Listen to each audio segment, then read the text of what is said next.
a singles match in this afternoon session. Palermaa of Europe up against Wes Malott of the United States. Let's head over to your commentators, Cass Edwards and Simon Golding. Thanks, Tony. Team USA left with no option but to go toe-to-toe with Team Europe and just slog it out over the next two sessions. It's good to see. It's getting a bit tasty down there, I can tell you. A few words have been exchanged between the bowlers there. They're getting quite hyped up. But that little hug from Palermaa to Wes Malott. That's good. That's just a reminder of how sporting this particular game can be. So, Palermaa then. Cass Edwards, we're all expecting him to burn this lane up. He loves to prove that he can bowl on anything. Simon, you're quite right, and yes, I anticipate that he's going to rip this lane apart. And there we go, right on cue. He's going to throw it hard, he's going to throw it with so many revs, and he's just going to try and take the oil out of the equation, coast to coast from Palermaa. Absolutely devastating ball, isn't it? And I wonder what Wes Malott's thinking, just seeing that one go in for his first shot. Yeah, I think Oskie's going to have something to... he's trying to prove something here. He's also trying to get a point for Team Europe to get us closer to that finishing line. As Malott's statistics took a pounding in yesterday's afternoon session. He was not happy with that ball, and that's the problem. He's trying to take a bit of speed off it. He's trying to control it into the pocket, whereas his opponent is just going to try and muscle his way through this lane. Yeah, just unfortunate overreaction in the back end there. Leaves the four pin standing on its own. His first ball went straight through the face of the #1 pin.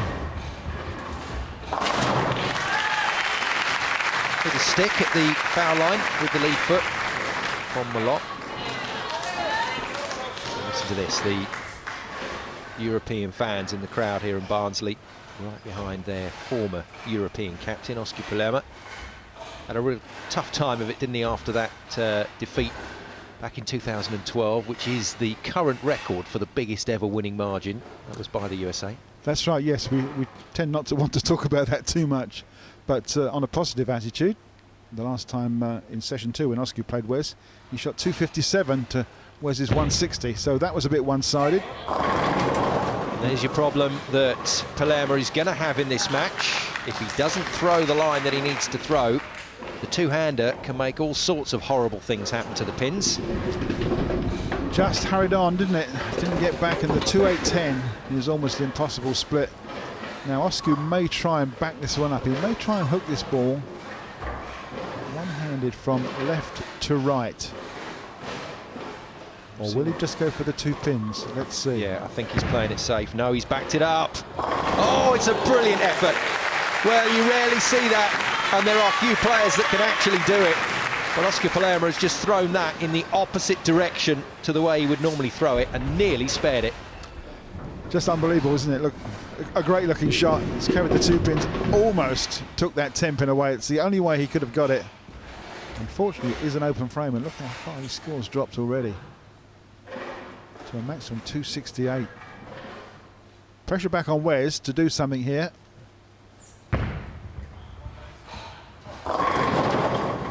Still trying. You can see how cautiously he's throwing that ball. Yeah, he doesn't seem to have the confidence to throw it with any sort of authority. Just letting the ball do the work. Doesn't quite take away the 7 pin. There's going to be 2 spares in a row for Team USA.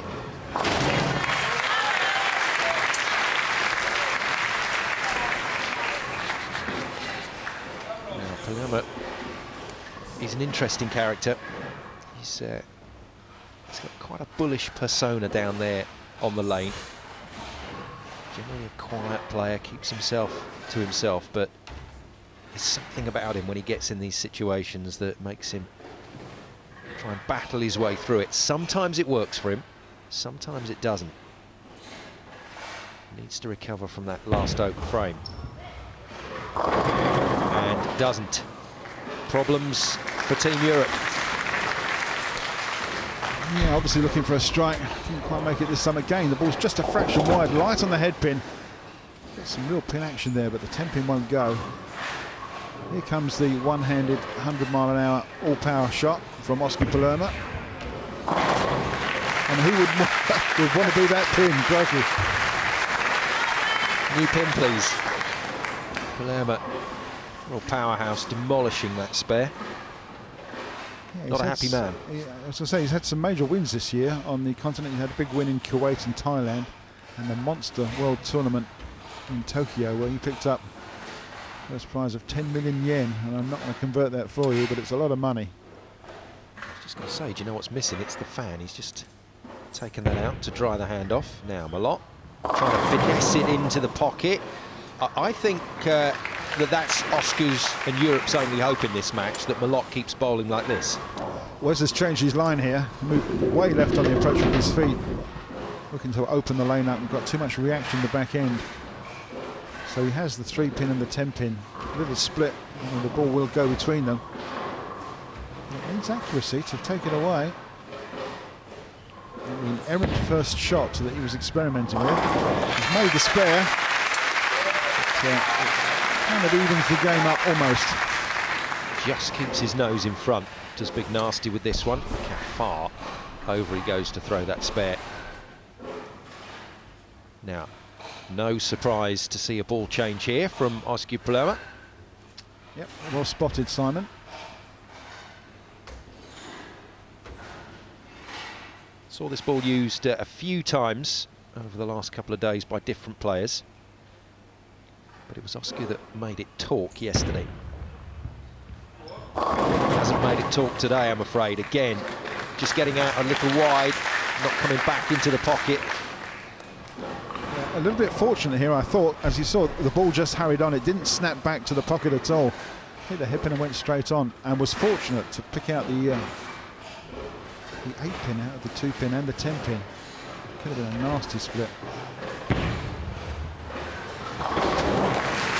Single-pin spare is good enough. It strikes he wants. He's gone 3 frames now without hitting a strike. And the concern for Palermaa and Team Europe as the fan goes to work is that Malott will find a strike line that works for him. He's sticking with the same ball, so he's confident that he can get there, but he's been fishing around on this lane. No real conviction about the shot, and he said he has to commit to the shot. Committed to that one and still doesn't get the result. Leaves a Tommy Jones ringing 10. Yes, indeed. Gets him right behind the head pin. Carry the 10. The 7's gone, so that was okay. It was there for a second, wasn't it? And that 6-pin just lays in the gutter. Doesn't touch the 10-pin at all. Getting lots of practice at those 10-pin spares. 4 frames now without a strike. The ball's gone. And I think nearly into the audience, yeah. I was going to say frustration's setting in, I think. I wonder if Oscar picks up on this. Well, classic Palermaa. 1 try with a new ball, goes back to the original. Keeps us on our toes, does Oscar. There it is. Been a very popular ball for Team Europe over the last few days, this one. Let's see if he can make this work. He can, and there you go. That's the old expression, change is good as a rest. It's worked for Palermaa. It just shows how versatile all of these players have to be, moving around the lane with different areas, and then of course different balls, different reactions in the back end, just to kick out all those 10 pins. And it's a great move by Oscar. Sets himself up there in the 5th frame. And what Oscar does, Big Wes has to do as well. Can't afford another open or spare frame. He gets the strike that he's been after. Now, he's the sort of player, once he's found it, he doesn't lose it. Did he take a bit of pace off this one, Cass? He certainly has taken some pace off. It gives it more time in the back end, in the last 15 feet, to snap up and drive through the pins. Yeah, well spotted, Simon. Tell you what, that takes some guts to do that. Because if you get it wrong and you're bowling at that speed, that's going to go sideways off the lane when it gets to the dry part and not break up anything. Well played, Wes Malott. Thing is, of course, they've got to do it again. They've got to repeat time after time, and that's becoming the difficult thing at the moment. No. Well, it's definitely game on here. And this ball just hurries on again. It doesn't get back to the pocket, does it? It's light. It leaves the 2-4-5. That's a straightforward spare for Oscar, hard and straight. Yeah, when you contrast the two speeds that the men are throwing at, Malott is throwing at a far slower pace. Yes, that comes with risks. As Palermaa demolishes that spare again. But it certainly seems to be the way to throw on this lane, and we were expecting Palermaa to burn this off. We were expecting a 240-plus game from the Finn, and it hasn't happened. Well, it certainly hasn't happened at the moment. No, he's got just 2 strikes out of 6 frames, which is very, very unusual for Oscar. This is a big ball for Wes Malott because he's got a chance to double here and maintain that lead.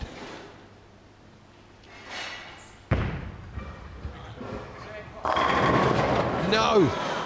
Leaves the 7.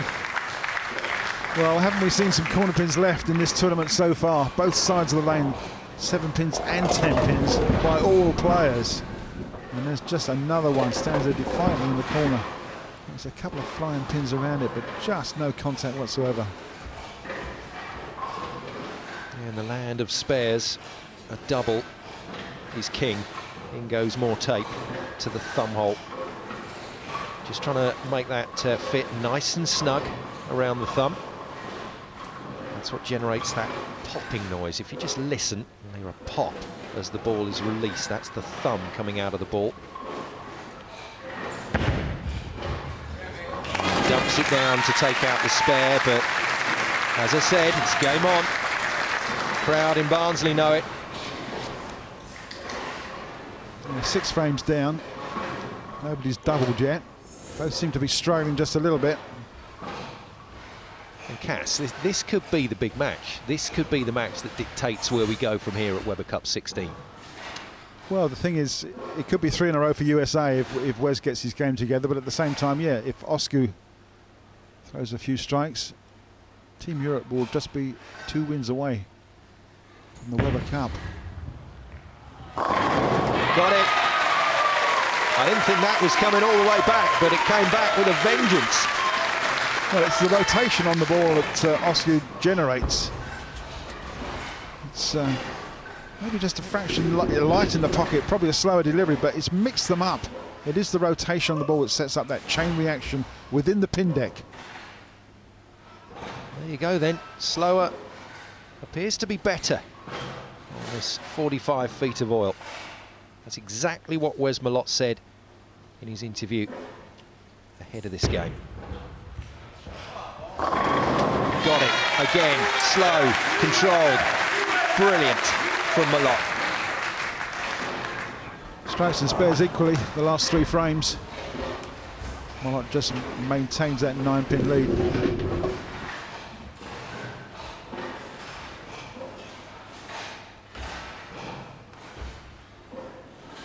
Effectively, Cass, they're out of their comfort zone, aren't they? They want to be bowling this a lot quicker, a lot harder, but because of the condition, they're having to slow everything down. And let's see if Palermaa can rein himself in here. Does he dare? For the double. Controlled. Good pace into the pocket. All 10. Palerma's back on it. First double of the match. Great looking shot from Palermaa. Yes, but they're being reined in because of the amount of oil on the lane. They've got to be so careful. Of course, consequently, their speed is down, but the accuracy is the important thing with the rotation. And Oscar's just shot 2 strikes in a row. If Wes can't shoot his strike, the scores will be just 1 pin in it. So a big important ball. There's the oiling condition, 45 feet. Oh, it was a good ball as well, and a wry smile, because he knows when you're bowling at that pace, when you're taking these chances, sometimes the corner pin will stand, and the 7 again. Left all on its own by Malott. Yeah, pretty unfortunate. It wasn't a bad shot. 7 pin just did not get mugged in the corner, did it? So it can only be a spare. And we're heading to a situation now that we had in the doubles. Opportunities being handed to Team Europe. And as Guy Kaminsky said, the only difference between what has happened today and yesterday is that Europe, so far today, have not finished when they've been given the chance to do so. Can Palermaa make it a 3 into the foundation frame? Probably the most important ball of this match for Oscar Palermaa.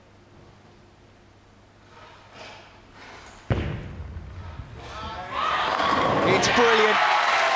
It's class. And the twin fin, when Europe most need it, has delivered. That's a sigh of relief ahead of those applause, I can tell you, from the crowd here in Barnsley. Absolutely magnificent shot from Oscar Palermaa. And what about the pressure now being pushed back onto big Wes Malott?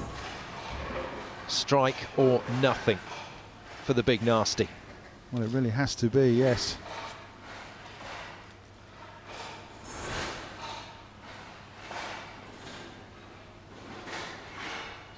And the ball change that Malott engineered a couple of frames ago is still just about working. We're going down to the wire as we head into frame 10. That's about as close as it's been in any of the matches so far this weekend. We've had the one roll-off that involved Palermaa when Tommy Jones let him off the hook big time. And not beyond the realms that we could go there again. But what both players will be thinking about is just the next shot and making it 3 strikes in a row through frame 10. And from Oscar Palerma's point of view, he knows if he does that, he shuts the door. He can close Malott out with 3 strikes. And he's not got it, and he's left a split, and it's all changed again. And this afternoon's session is slipping away from Team Europe at a rapid pace. It's just an unbelievable split, isn't it? It's the 3-4-7 with a 3-4-6-7. Now he has made this one earlier in the tournament. He's got to give it some width and a shot. Oh dear, look at that. So close, but it is an open frame, and unfortunately this is going to be the game gone. Oh, that's horrible from Palermaa. And what a time to throw it. That's a magnificent effort on the spare, but the damage was already done. No extra ball. And that means his score drops to 1-9-1. Look at that emotion on the face of the former European captain. And so now, Malott, surely he won't pass the opportunity that he's just been handed.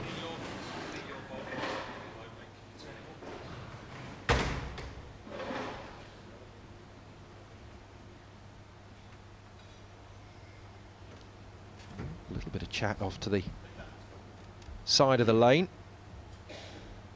Means Wes has to just dump the ball down and go back to the start of his pre-shot routine.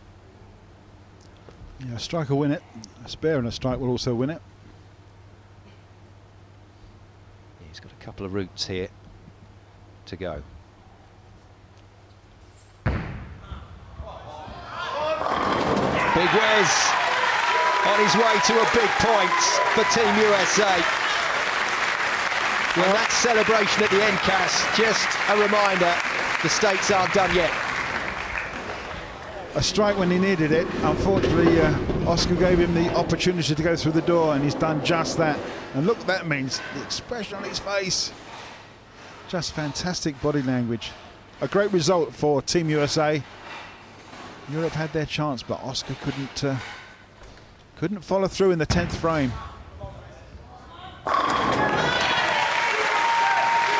And with the pressure off, the arms freed up, and the guys dressed in Your Country Needs You uniforms supporting Team USA. And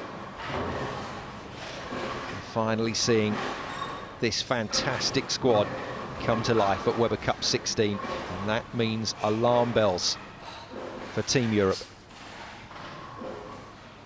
3 wins in a row. My word. And the crowd's going to help out here. Not that he needs it. He's got the victory already.